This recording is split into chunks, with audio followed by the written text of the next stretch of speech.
So now we're going to solve this equation, okay? We want to find out, can I raise 3 to a power and get 27? So let's start by making our table of powers of 3. Now again, if you had made that exercise that I did before, you guys probably already know what the answer is. But let's make this table together, just a little bit of it, so we can verify that this is exactly so we can verify what the solution is. So of course, if we raise 3 to the 1 power, 3 to the 1 power is just 3, as it is for any base. Whatever the base b is, b to the 1 power is b. Okay, assuming of course b is not 0. And in our case for exponentials, b has to be positive, okay, strictly speaking. Now, of course, if n is 2, we would do 3 times 3. Or if you notice, I can just multiply this by 3. So I'll get 9. Now if I take n equals 3, that would be 3 cubed, or in other words, this one times 3. I'm sorry.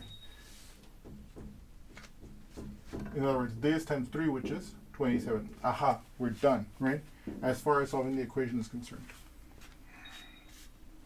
Right, because we can see here from this row in our power table that 3 to the x is equal to 3 to the third power. Notice, what did we do here? What was our basic strategy? To rewrite both sides of the exponential equation as powers of the same base. The left-hand side was already written as a power of the base 3.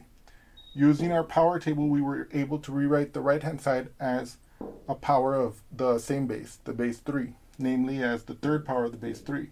Then exploiting the one-to-one property, we can see automatically that x must equal to 3.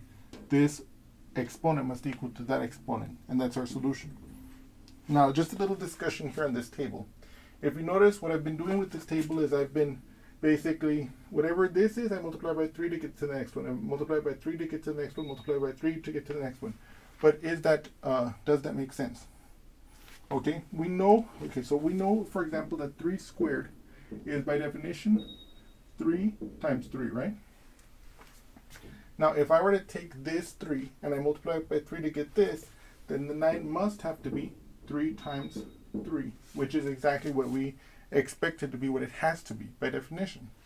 Same thing, if I multiply this times 3 to get this, well, because this is 3 times 3 already, this will be 3 times 3 times 3, which is what it should be. So the way I was making this power table lines up perfectly with what it has to be. Okay? I hope you enjoyed this example, and I look forward to seeing you in the next example. Thank you.